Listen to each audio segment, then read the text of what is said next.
You're listening to the Co-Creator Network. When you change the way you look at things, the things you look at change.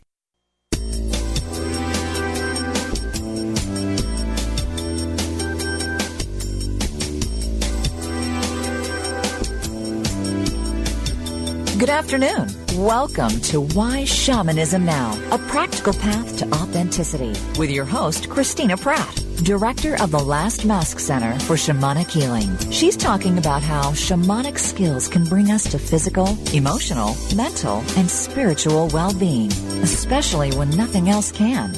Now, here's your host, Christina Pratt. Welcome, everyone, to Why Shamanism Now. This is your host, Christina Pratt, and I'd like to begin by calling in the helping spirits to be with us here today. So I call out first to your ancestors and to mine, to all of those people who lived well and died well, who met the challenges of their time in a way that brought teaching, that brought learning, that brought transformation, and brought gifts to the face of our beautiful world. So I call out to these ancestors who bring all that is good and true and beautiful in our many lineages to us. I call out to these ancestors to be with us here today and to help the living to learn from those who have gone before us, to stop repeating the same mistakes again and again and again, adapted only to fit the conditions of our time, but help us to change, help us to transform, help us to innovate where innovation is needed, and to hold on to traditions where they are the only thing that will help us to understand what is truly happening.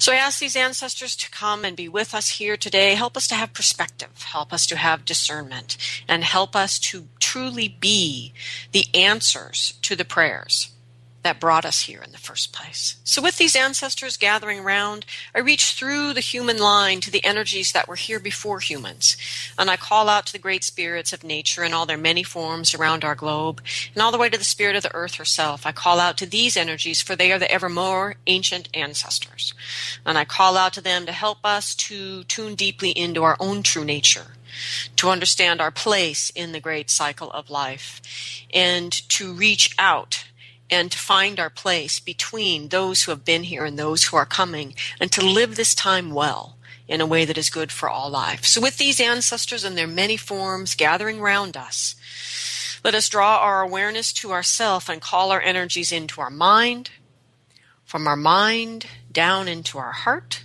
from our heart into our belly, and from our belly let us reach down and touch the earth and take just a moment to stop all the distractions and just give gratitude for this day, for the beauty and the wonder that it holds, for the many challenges and the many blessings.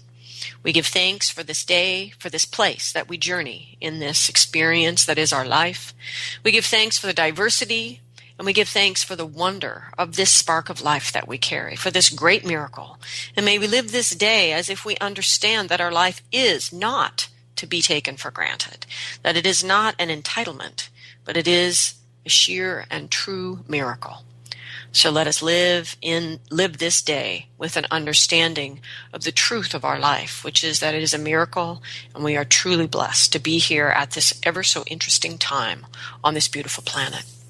So with that gratitude in our heart, let us extend our gratitude out, let it pour out through all the layers of the earth as we move our energy down through the earth to the very core of the earth and anchor ourselves firmly there.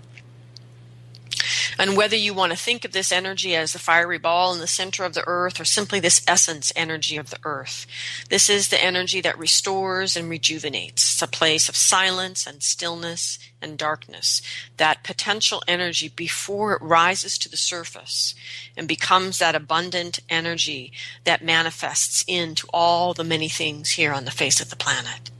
And so as we allow our energy to be deeply down in the very center of the earth, let us call up to this essential earth energy and draw it into our life with the relief that we would bring our first drink of fresh, clear water on a hot day. Let us draw that energy up into our being, into our energy body, into our physical body.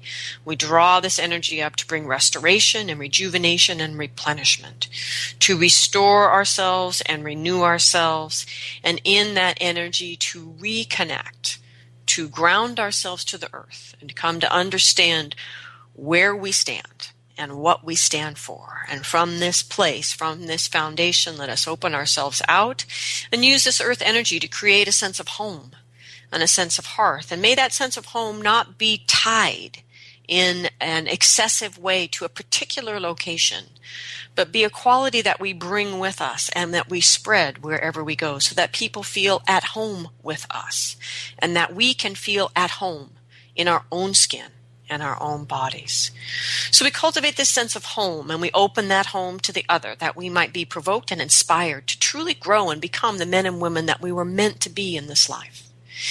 And as we open our sense of home and discover a sense of belonging even greater than we ever understood it to be, let us continue in our exploration of using this earth energy to feel connection and connected, to extend out to the interconnectedness of things, and to understand that we are here to co-create our life with spirit and with others and with other living things, and to reach out into the deep, deep web of life, that energy that is underneath all that is apparent and obvious in front of us, but that energy that is underneath, that is the deeper energetic reality of it all.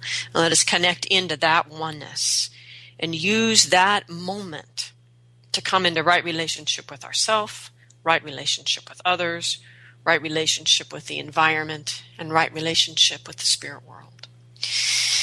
And as we do this, let us draw the energy up from our belly to our heart and our heart to our mind and reach out through the sky and whatever weather it holds for you today, out through the atmosphere and all the way out into the cosmos. And let us reach all the way up to the highest power of the universe. And by whatever way you understand this energy or name it, call it down.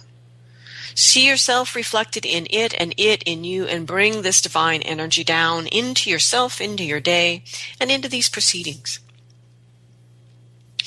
And with this energy, we call in the energy of blessing, this essence energy that is present and inherent in our life experience. We call in blessing, we call in protection, we call in devotion and commitment, and we call in the benevolence of this universe. We call in all the wisdom of above. We call this energy in. We call in the beneficence of this universe. We call it in and ask it to be present and real with us today, that we might be inspired, that the path might be illuminated, and that we might innovate what is before us in a way that only we can to bring our true, unique, creative essence out in the world. And so as we draw the sky energy down from our head to our heart and our heart to our belly, and we send it down to the center of the earth, and we open that channel of connection between heaven and earth.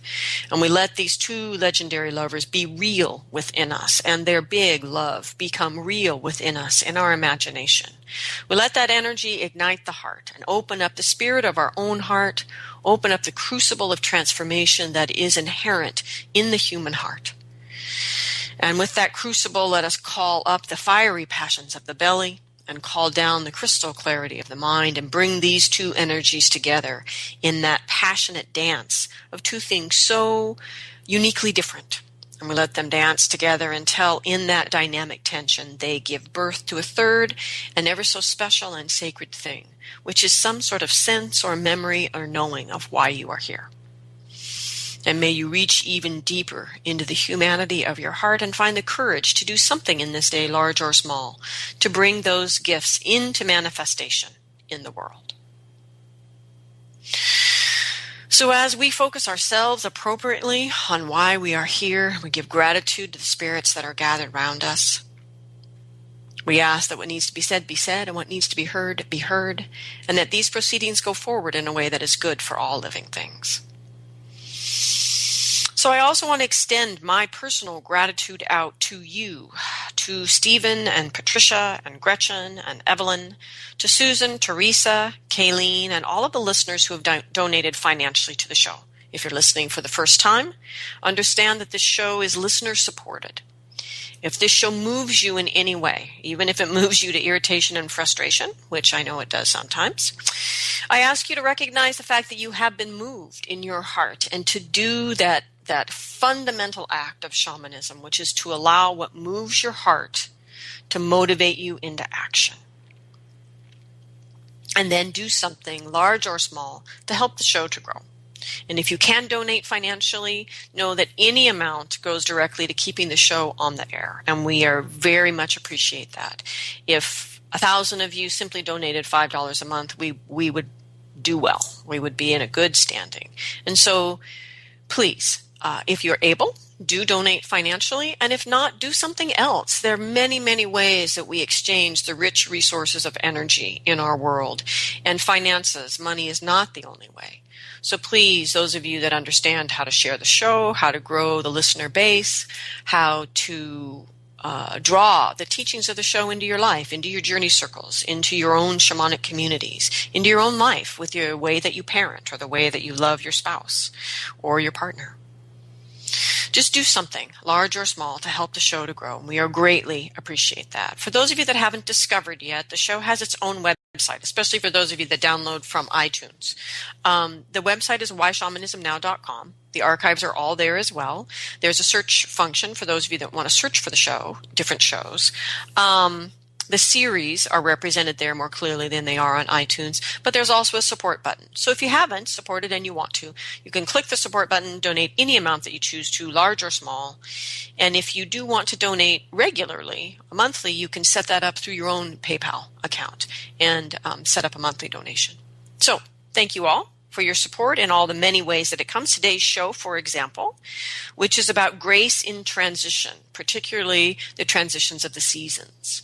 This show comes entirely from a listener's question, and I thought it was a great question. But I do want to remind you all that we are live today. So if you have questions about the topic of the show, you are welcome to call in at 512-772-1938.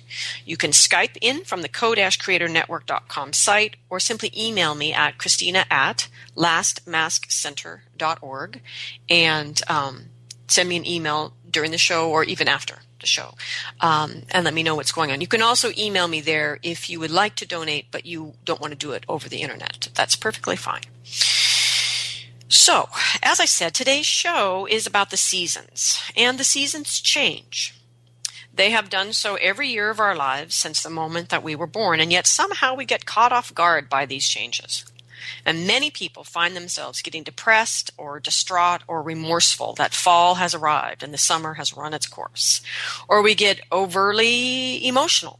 We get angry. We even get sometimes deeply depressed in the springtime when life all around us is blossoming forth out of its dormancy.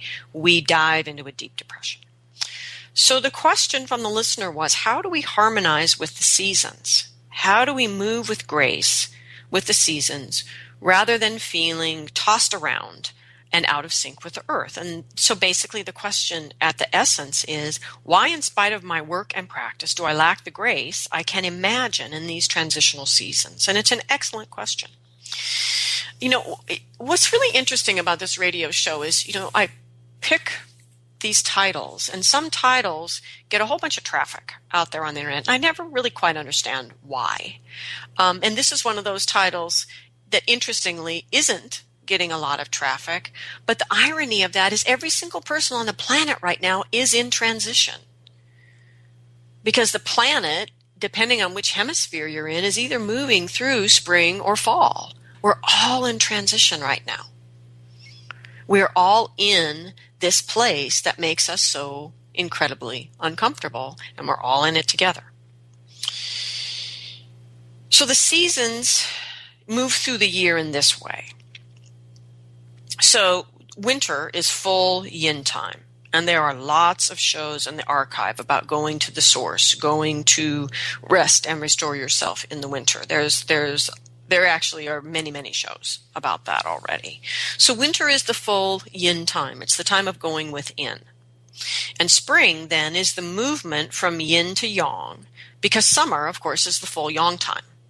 It's about big expression and manifestation and the maturation of whatever it is that we're doing. And so then fall becomes the movement from yang back into yin. So the seasons together are balanced and whole and move in the cycle of the year, move us through the cycle of the year, through this great big wholeness. Throughout the entire year, we move through all of those places. And so if we were to move with them and not whine about it, if we were just to move with the seasons in a good way, we would be in a big wholeness as well. So here we are, contemporary people, and we don't. So spring and fall always trip us up for many of us. And many of us. I'm not so much that way because I live in a part of the world that seems weather-wise always to be in transition all the time. But nonetheless, spring and fall are the transitional seasons by their very nature. So spring is encompassing this movement from yin to yang, out of the winter into the summer. So it's the movement of yin to yang. And fall then is encompassing this movement from the yang of the summer into the yin of the winter. So for those of you that now have already stopped listening because you're stuck on the fact that Chinese medicine and Taoism are 5-element systems, yes, by the grace of the dreaming that brought life as we know it to the face of this planet, we do have a 5th season in this way of looking at things, which is Indian summer. And this gives us the opportunity to gather and begin to sink the yang, the big yang of the summer, in. And then as we move fully into fall after Indian summer, then we move into this real transition into the yin time. Okay. But we also need to remember that around the globe, especially if you live very near the equator or very far away from the equator, life is not quite so organized in its seasons, or is organized differently, I would say, in its seasons. So, you need to remember that there's a whole lot of the globe that frankly has 2 seasons. They have a wet season and a dry season. And then there are other places that have hugely extreme seasons, like Norway or Finland, where they have midnight sun, like a huge yang energy in the summer, and then great long hours of darkness in the winter. And so we need to remember that in this human family, there are many, many variations on the actual physical manifestation of the seasons. And yet, we are still all cycling together through this passage in the annual movement through the cycle of the year from yin to yang and back to yin again. Just the nature of our world. So we in the West continue in our folly of normalizing depression, which is one of these symptoms, basically, of these transitional seasons, is depression. So we in the West continue in what I consider our folly of normalizing depression. That it's becoming more and more normal for everybody to be depressed. And we are installing this false belief that depression is inherited and there's nothing you can do about it. In other words, like once you catch depression, you're stuck with it for the rest of your life. And I'm not sure that's true. I don't know. And then the other thing is this begins to rationalize then why people should just simply live on their pharmaceuticals. And what I'd like to do today is talk about this all from a different perspective. And I'd like to look at this through a Taoist lens and then just kind of sort out what's going on. And then to use our shamanic skills as we think about, well, what would I do about it? If I see it this way, then what would I do about it? Okay. So the primary reason that spring and fall are problematic for contemporary humans because they are transitional seasons, and transitions are problematic for contemporary humans. I'm not so sure this was much of a problem for our more ancient ancestors, but it sure is a problem for us. So from a Taoist perspective, energy is either lost or gained in transitions. So how you engage in the tradition, in the transition, makes all the difference in your experience of the transition. So fighting anything that by its nature is transitional will assure that you will lose a maximum amount of energy in that transition. So if you fight the fall and try to backpedal into summer and hang on to summer and not let go of the summer, move into fall, you are guaranteeing you will lose the most possible energy as you move through the fall transition. So if you think of, and similarly for those of you in the Southern Hemisphere who are transitioning now in the spring, same thing. So if you think of any relationship you've been in that you held on to far, far too long, and how much energy in reflection you look back and realize how much energy you lost in doing that. This is what this Taoist principle means. Or you think of the death of a loved one that you still haven't grieved because you can't imagine truly letting go. and how much energy is bound up in that stance, that refusal to fully grieve. So these are really common examples for contemporary people of how we lose energy in simple human transitions in life. And no one, just like none of us live outside of the seasons of wherever it is that we are living, none of us as humans go through life without loss, without staying too long, making something that was by its nature transitional, making it permanent, and then wondering why it's not staying put.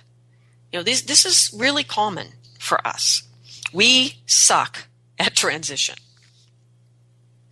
So, how do we do transition then, since we don't do it very well? So when we're in transition, we need to embrace the transition, we need to allow it, and we need to receive it. And this is just generically, this is sort of like basics of being in transition in a way that we do not lose our energy. Okay, so the basics. So first, you need to recognize that you are in a transition. So you're in a transition that is going from here to there, and that you are no longer here and you are not there yet, period. And because you are in transition, there's nothing you can do about that. That is the nature of transition. So stop struggling and whining about that fact. And pay attention to the fact that you are neither here nor there. It's a very different state of being. So the next step, number 2 in the basics of transition, is now that you recognize the reason I feel this way is because I am in transition. I am neither here nor there. I hate being in transition, which is what most people think next. Okay. Nonetheless, this is the time that your disciplines that collect and contain energy are paramount. These energetic disciplines are absolutely critical in any time you're in a life transition. And what's really interesting about us, meaning contemporary folk, in transition is we almost always use the fact that we're in transition to throw our practices out. I don't have time. I got to pack my boxes. I'm moving. I don't have time to do my practice. And right when we need them the most, we use the transition. We become the victim of our transition and we throw our practices away, guaranteeing we will start hemorrhaging energy in our transition. And the thing is, transitions are hard on us because we're neither here nor there. That is a hard place for humans to be. And if we don't attend to it well, we will simply hemorrhage energy for the very fact of being a human in transition. So, step number 1, notice you're in transition and stop whining about it. Number 2, shore up your disciplines for containing and gathering energy and collecting energy. And don't let the fact that you are in transition become the justification for throwing your practices away. Okay, number 3, now that you've collected yourself, you know you're in transition and you've got your practices going, then you need to clarify in your mind what this transition really is. Where were you? Where are you, which is now in between, and where are you going? So I'm going to share a really practical example. For me, whenever I fly, and there were some years there where I was flying a lot. So every time I step onto an airplane, I have a little prayer that I go through about working with the energies, the spirits of the road, the spirits of the air, that my energy will be contained and held well as I move through the transition, because there are few transitions we do regularly that are more oddly and strangely exhausting for us than flying. Flying's very hard on us energetically, and it's a big, quick transition, and it often can take quite a long time to catch up with ourselves when we fly. But we could choose to attend to ourselves in that transition differently and really gather our energy, collect it around us, ask for help from spirit to move as a wholeness to your destination, and then do whatever it is you need to do on the plane to make that true and arrive possibly even having gained energy in that transition. Okay, so number 4. So now that you've accepted and embraced the transition you are in, and you understand it because you really see it clearly, where you were, where you are, where you're going, then you need to allow the transition energetically. And this is like letting go of the shore and pushing off hard enough to actually get into the current of the river. Because if you don't do that, you just get bashed along the shore and snagged up, and every bump and snag is a place that you lose more energy through the transition. You need to just let go, push off, and let the current of the transition carry you, because it is the nature of transition to move you from here to there. Just like spring moves us from winter to summer, and fall from summer to winter. So you have to allow yourself. You must let go, period. You must let go of where you were. You need to be where you are in each day, because in transition, each day is different. And you need to do that until you arrive at where you're going, and pay attention to the journey. So the more passive you are in the journey, like flying, since I'm not a pilot, I'm really passive, right, as a passenger flying. You need to really work to contain your energy. The more engaged you are in the transition. So, for example, if I'm driving, I'm more engaged in the step-by-step nature of the journey. If I'm actually walking, even more so. Nonetheless, they're all transitions. And so finally, number 6, with just the basics of being in transition, is finally, if we're going to gain energy in the transition, remember, we're either losing energy or gaining it. So if we're actually going to gain energy in the transition, we must be willing to receive the transition in all of its unknown and uncertainty and the out of controlness that is the very nature of being in transition. So we need to receive it and be in it, but not of it.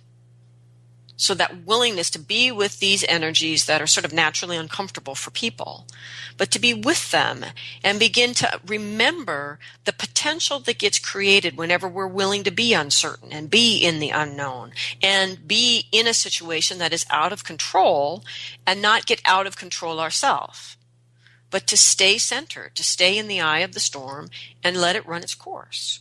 So those are the basics of being in transition in a way that we can potentially gain energy in the transition. So how do we apply this then to living in the seasons? Okay, it's more than the obvious. So the obvious would be that you can't spend the whole fall wishing it was still summer. Right? I mean, that's the obvious. But this is deeper than that. Because what's really underneath wishing it was still summer is actually a deeper knowing that you didn't live fully this summer, or completely express whatever it was that needed to be expressed and manifest with all that wonderful yang summer energy, and that you're still longing for a second chance to do it. You know, you need another month. I mean, I'm notorious for this, so I'm talking about myself too. But that's what that longing for summer, if we go deeper into it, is about.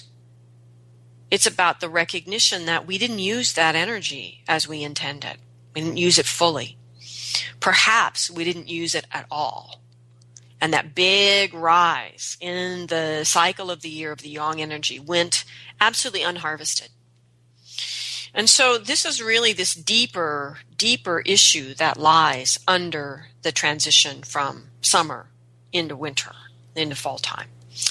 And in the spring, it's more that here we are in the spring, wishing we'd taken better care of ourselves over the winter, that we hadn't indulged so much and gained so much weight and watched too much TV, too much binge TV watching. We didn't really get into that project of us, of going deeply into ourself, that we had intended to do that winter, but we really didn't do it. And so then we don't really have the energy to leap into that blossoming that comes in the springtime. We don't have the energy to robustly burst forth into that transition because we didn't tend ourselves well over the winter.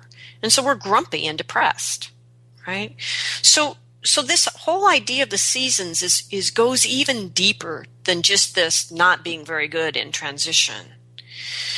So I want to take just a little sidestep here and talk about depression, because depression is one of those symptoms of problems in these sort of transitional seasons. Another thing that's noted in literature about depression is that the symptoms, whatever the person's symptoms are of depression, often escalate or are associated with a change of seasons. And what they really mean is that they're associated with the transitional seasons. It's almost always about spring and fall, but no one sort of notices that and recognizes the underlying Taoistic issue there between the yin and the yang manifestations, and the understanding that spring and fall, by their nature, are simply different seasons, and they are transitional, and we freak out in transition. And the particular way we freak out in transitions leads us to depression. So let's talk for just a minute about depression. I've actually been reading a lot about depression since Robin Williams' suicide, because I've been trying to respond to a lot of listeners who want me to do a show on depression and suicide. And honestly, I have yet to find a resource that I could really fully endorse, largely because they don't encompass shamanism in their understanding of depression and why we're in it. But with that said, excuse me, there's still lots of literature out there. And depression ranges from mild to moderate to severe. And within this, there's also a particular issue called SAD, which is seasonal affective disorder. And I want to acknowledge that because we're talking about the seasons. And this tends to be fall into that latter grouping of the moderate to severe depression. And I want to say out loud here, depression is real. SAD is real. These are real conditions, and we don't need to diminish them or think these are just people just don't kind of have the cojones to not go there. That's not what it's about. However, I am not convinced that culturally we actually understand these experiences, depression and SAD, very well. I think we don't really understand them, and that because of that, we don't actually treat them very effectively. But nonetheless, what I wanted to say about SAD is if you think you've got SAD, if your doctors think you've got SAD or whatever, then get the light thingy and use it and see if it helps, or see to what degree it helps. Because it could be all or part of the problem. So go for it. But just remember that for us as humans, for the deep and wide and lasting emotional well-being that we must cultivate to be healthy and well, we need to cultivate a relationship with darkness and to go deeply within in the winter to replenish our yin resources and to nourish our soul and its calling. And so for many of us, this energetically is an aspect of the deeper root of what we're dealing with. Even if you have SAD and the little light thingy does make you feel better, there's always the question of what lies deeper. Okay. And there's another piece of really good science out there now, and it's intracellular screening. It's called a SpectraCell micronutrient test, and it's looking at cellular function at this micronutritional level. And my sense is that in my actual lifetime, I don't think it's going to take us long because we're so disappointed with many of the offerings that we're getting from allopathic medicine around these issues. But this particular test, because it's showing what's actually going on in the cell, it's showing us if we are, for example, not processing something like vitamin A that has a huge impact on mental function. And so I think in my lifetime, with the advent of the ability to do this kind of testing, we're going to see that the real at a cellular level. And it's not really about brain chemistry, that the micronutrition comes first and the brain chemistry after. I'm not saying that brain chemistry isn't real. I mean, chemistry is real, but it's not the root of the problem. Okay, so back to depression, though, and how we miss the obvious. So it seems well established. For example, there's one of the examples of missing the obvious around depression. So it's pretty well established that an individual's symptoms, an individual who believes they have depression from mild to severe and everything in between, that the symptoms are worse in the morning. Yeah. Well, of course they are. Morning is the natural time of yin stagnation. We can't help that. The chi can't help that. We've been lying around for 8 hours or so. Chi pools and stagnates. We're not moving, and we're horizontal. It's like on the detective shows where they realize the body didn't get killed there because the blood pooled in the body in a different position. It's the same thing with chi at night. It stagnates. Deal with it. That's the reason there's so many practices that have a morning practice. The mystery schools, the religious traditions, all of these things that have practices have morning practices.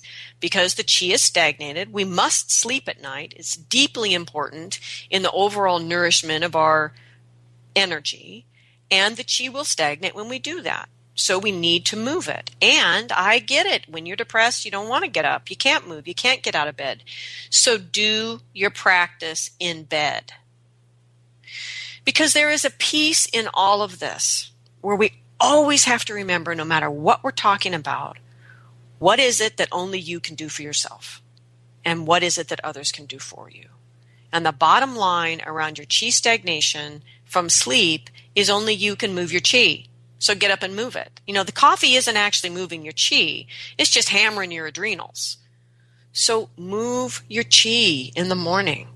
Even if you don't like it, even if you don't want to do it, even if you feel grumpy and you don't think it's helping, regularly move your chi. This is why the symptoms of depression are worse in the morning. Because we're stagnant anyway. Because depression and anxiety, and the anxiety that often accompanies depression, are energetically about stagnant and excessive yin. So you're already emotionally and energetically in a stagnant state. You go to bed, you sleep at night, maybe you don't sleep very well, you wake up grumpy, your chi is stagnant, so you're in an excessive state. So the one thing you can deal with is this stagnant chi. Move it. Move your body. And then you're just back to whatever the excessive, stagnant, energetic issue is that is at the root of your depression in the first place. So my point is, of course, your symptoms are worse in the morning because we're not talking about brain chemistry at the root of this issue. We are talking about yin and yang energy because we're always talking about yin and yang energy. That's all that's going on here. So don't make a mountain out of a molehill, right? Get up, do your practice, or lie in bed and do your practice. But do it. And you just simply have to do the parts that are yours to do, no matter the situation. Spirit can't move your chi for you. You just have to move because you're embodied. Okay, so moving right along. So let's look at spring and fall energetically. Let's get back to the seasons here. So regarding spring, I actually already have a show exploring this pretty well. And it's in the archives, and it's called Planting the Seeds of Your Soul's Purpose. So, so how would you know that was the title, right, that goes with this? But anyway, you can go listen to that whole show. Get yourself ready for springtime. Well, some of you are in it already, but anyway, you get my point. The basics of that show are saying simply that spring, the transitional season of spring, is a time in the cycle of the year that the liver is cleansing and nourishing and expressing itself in its own cycle of health and well-being, its own annual cycle. And this is why it's important that we have gone within over the winter and realigned ourselves with the source and reconnected to our sense of purpose and meaning in life. This is all the yin work of the winter. Because this helps us to be clear about where we want our energy to go. What are we wanting to dream into reality? And what do we need to let go of, right? So spring is the time that the dreamer wakes up. Because in Chinese medicine, in this pairing of liver and gallbladder, they are the dreamer and the manifester. So they are the wood element. And the strong and flexible and upward rising nature of the wood is talking about this yin energy beginning to rise in the transition of the spring. And so the dreamer is waking up and the manifester is starting to move to make what the dreamer is dreaming happen in the world. So it's all about the buds emerging on the barren branches of your life. And so the liver is the dreamer. And energetically, it's called on to disseminate the chi where it is needed. So it's often referred to as the general. And it wants to marshal your chi into your dreams and into why you are here. The liver doesn't make chi, build chi, or store chi. It's purely about the energetic task of sending the chi out to support the manifestation of why you are here. So after a long winter's sleep, and we're waking the body to cleanse it, to receive our clarity from the general, and to get ready to take off. And so the challenge when we haven't gone within over the winter and done our yin work, we haven't stopped things and disengaged from the distractions, and we haven't realigned ourselves and our life with our dreams over the winter. We haven't sorted out and cleansed the dead dreams that just simply aren't going to be lived and let them go.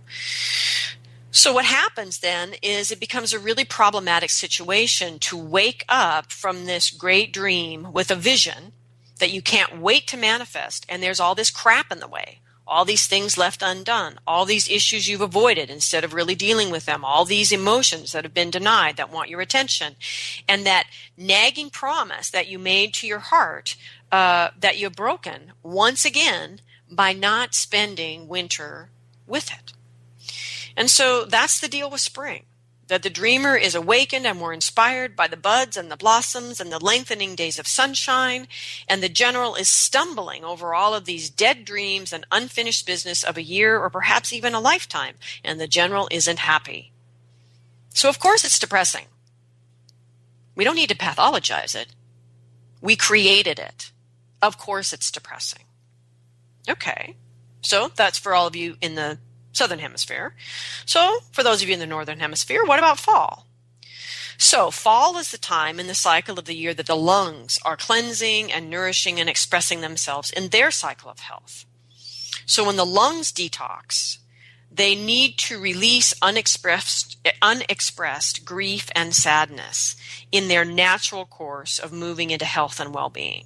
So our lungs are just trying to be healthy, trying to move this stuck emotional energy of sadness and grief out, and we pathologize it. We say, oh my God, I'm depressed, instead of getting on board with this transition and the work that the lungs need to do. There is no reason to make a mountain out of this molehill. Your lungs just need to get you current with this unexpressed emotional energy. And the sadness and grief are two things we run screaming away from as it accumulates through the year. And fall is the time that the lungs need to just go blah and let these things out, so they have to be felt and released and expressed and let go of. No reason to think this means I'm depressed or that I'm sad or that I'm in grief, because the sadness and the grief tend to sort of seem like they arise out of nowhere. It's why we think, oh my God, I'm depressed. No, your lungs are just trying to do their job. So in our inability to be in the uncertainty of transition, because we want to be in this constant happy, happy, happy state, right? We refuse to allow the lungs to do what they need to do. And may I take a moment to remind you, this is my little shamanic sidebar, a moment to remind you that one of the most common reasons that we have stuck ancestral energy, stuck dead relations that have not gone anywhere since the moment that they died and are creating nothing but problems here on earth, one of the most common reasons is unexpressed grief. Okay, so with that said, back to the lungs. In Chinese medicine, when this lung, large intestine pair are allowed to follow through their own wisdom towards health, the grief and the sadness are felt and released, which frees up the courage, frees up our capacity then for surrender, our capacity to let go of things. And it allows us to be in a state of emptiness. And I call this sort of sacred emptiness. It's that ability to empty the cup so the universe can pour something new into it. And so this is the healthy emotional state of the lungs, which is this courage, surrender, letting go, emptiness, patience, and waiting for the next thing to happen kind of place. So, let me see here. Courage, surrender, letting go, emptiness. This sounds like the perfect state I need to be in if I'm going into the yin time of the winter, to deeply engage with those restorative activities of the wintertime. It sounds like the body and the seasons have it all sorted out correctly for us. But we, in our need to be happy, happy, happy, pathologize the natural system that would allow us to be whole in a big, good way. So instead of embracing the transition and working with what the lungs need to do in the fall, we panic.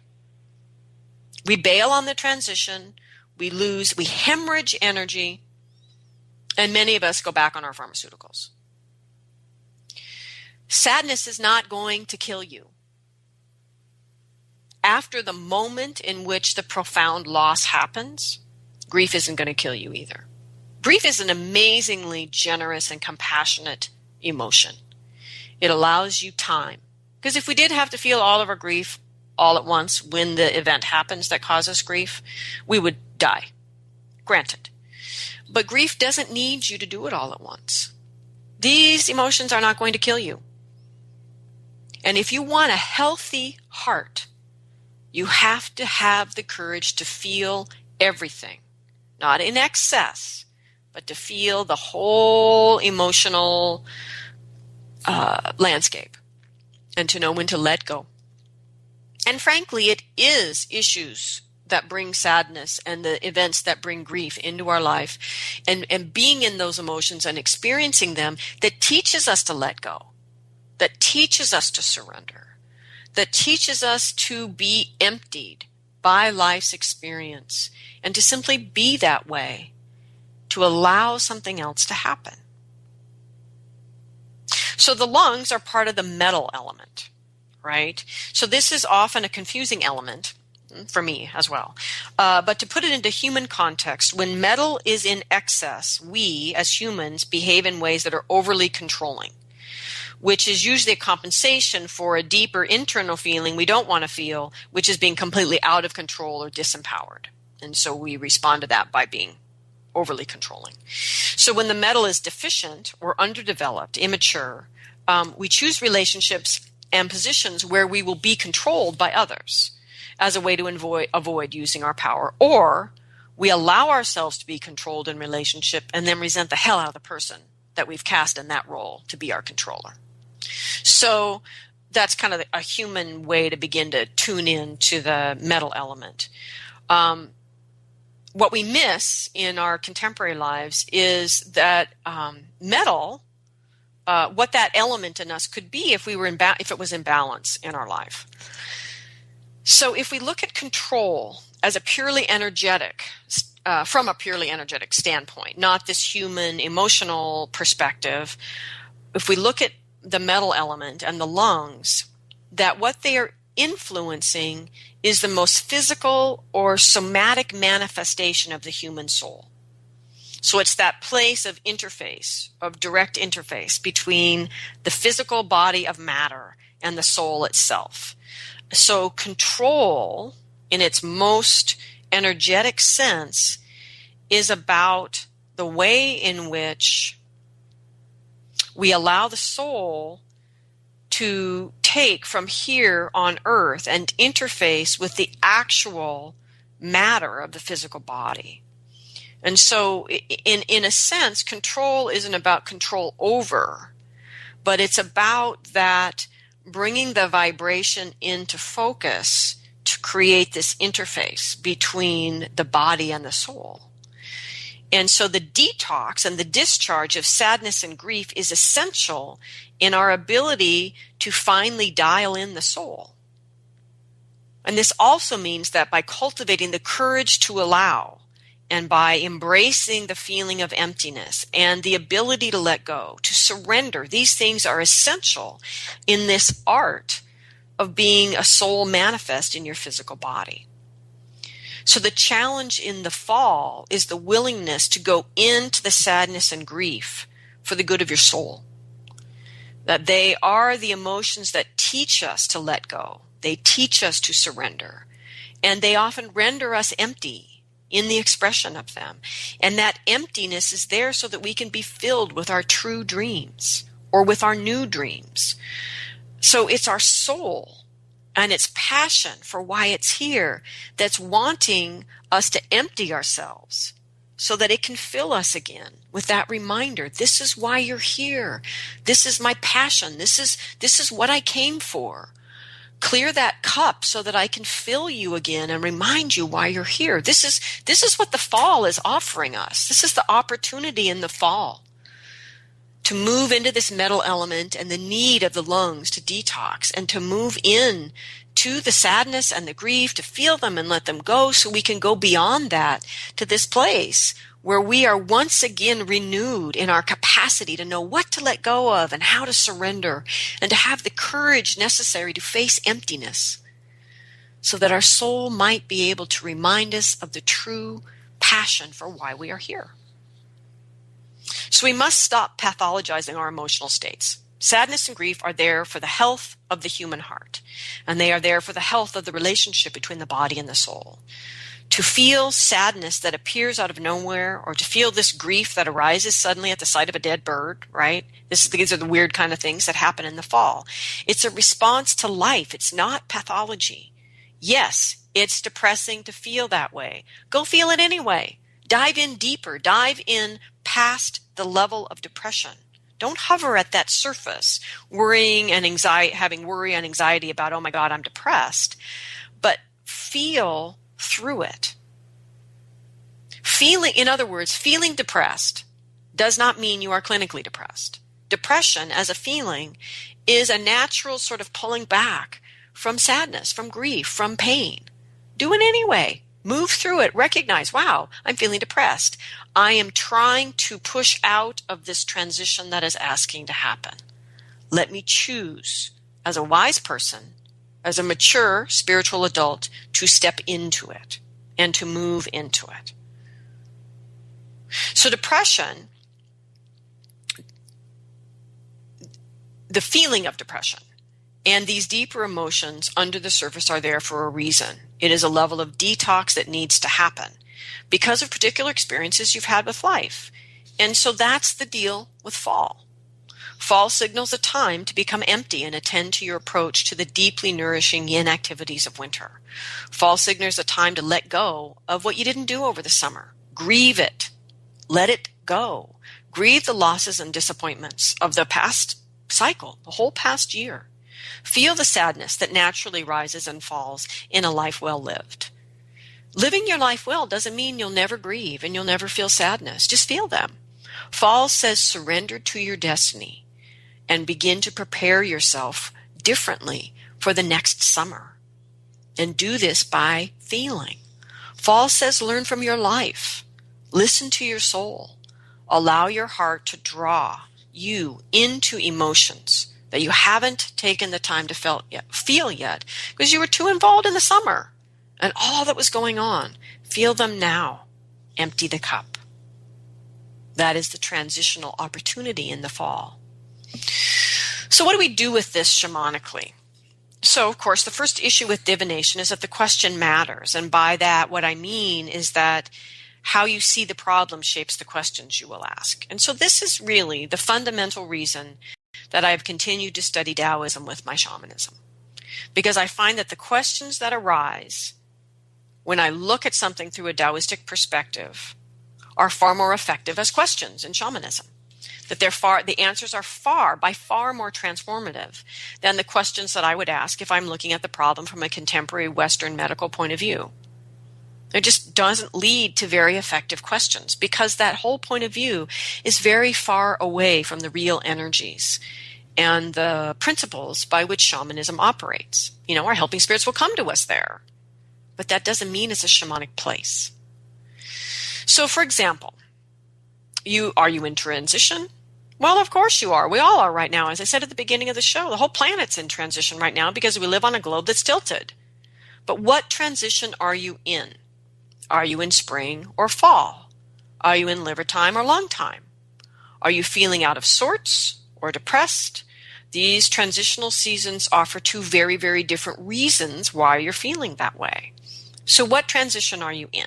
Once you sort that out, you can figure that part all out by yourself.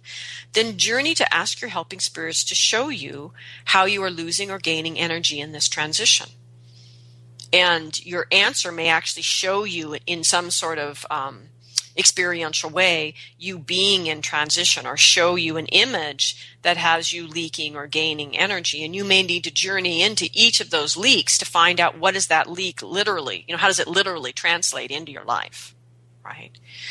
So that's one way you can begin to work with what I've been talking about today. Another is to journey to ask, how do I adjust my attitude so that I allow this transition its full nature in my life? In other words, how do I allow the transition? Transitions are designed to transport us from here to there. It never ceases to amaze me how people are simultaneously absolutely miserable and dying where they are, and equally holding on to that place and unwilling to transition from their miserable here to the unknown there. It never ceases to amaze me. So, how do you need to adjust your attitude to fully engage the transformation and where it's taking you? How do you truly go without losing energy from here to there? And what do you need to do to allow this transition? Now that you've adjusted your attitude, what do you need to do to really allow this transition? And then finally, the receiving of it. I mean, this is the cojones journey, right? How do I engage this transition so that I gain energy from it? In other words, what is required of me to not only make it through this transition by the, skin of my teeth, right? But how do I actually engage in this transition in such a way, allow it to happen, and receive it so that I can actually gain energy in the process? So, with that said, if you're in springtime, you'll be asking questions about dreams and the dreamer and getting on with your liver detox. And if you're in fall, you'll be asking about how to perform a grief ritual, perhaps, or where to find the courage to feel your sadness deeply enough to surrender to emptiness, to be patient in that state, and not needing anything to change or to distract you or to deny what feelings are arising at this time. So, part of the point of understanding our lives through the lens of Taoism and the movement of yin and yang energy in a day, in a year, and how we move through this is to truly harmonize with the nature of the season that we're in, and to not pathologize the very efforts of our body's own organs to do their detox. There's 5 organ systems. They each detox at a different time of year. And the detox of the liver in the spring and the lungs in the fall are part of the reason these seasonal transitions seem to be so hard. But if we saw them as the time to attend to the detox of these organs and attend to where the transition is trying to take us, from yin into yang, or from yang into yin, so that we can deeply emerge then, so that we're ready to deeply emerge into the yin time, or we're ready to deeply engage with the yang time. If we saw our life in this way, we wouldn't be pathologizing what's going on. We would simply be engaging with it, and we would be the kind of people that seek to gain the skills to deepen that engagement. So what we need to remember is that all yang, all the time, extinguishes itself and draws us to death through depletion. And all yin, all the time, stagnates itself and delivers us just as directly to death through suffocation, no movement. Life is in the movement.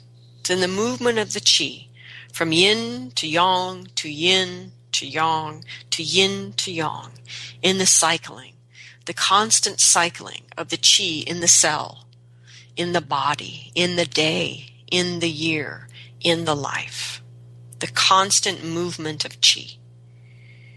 And our grace, our engagement, the quality of our engagement with life, has everything to do with our learning to serve the movement of the qi, our learning to be with the cycle that we are in the day, in the year. So life is in the movement of the qi, from yin to yang. Life is in the transitions that move us from here to there. And life is in the transitions, and in that place of neither here or there, we glimpse the mystery and stumble over our true self.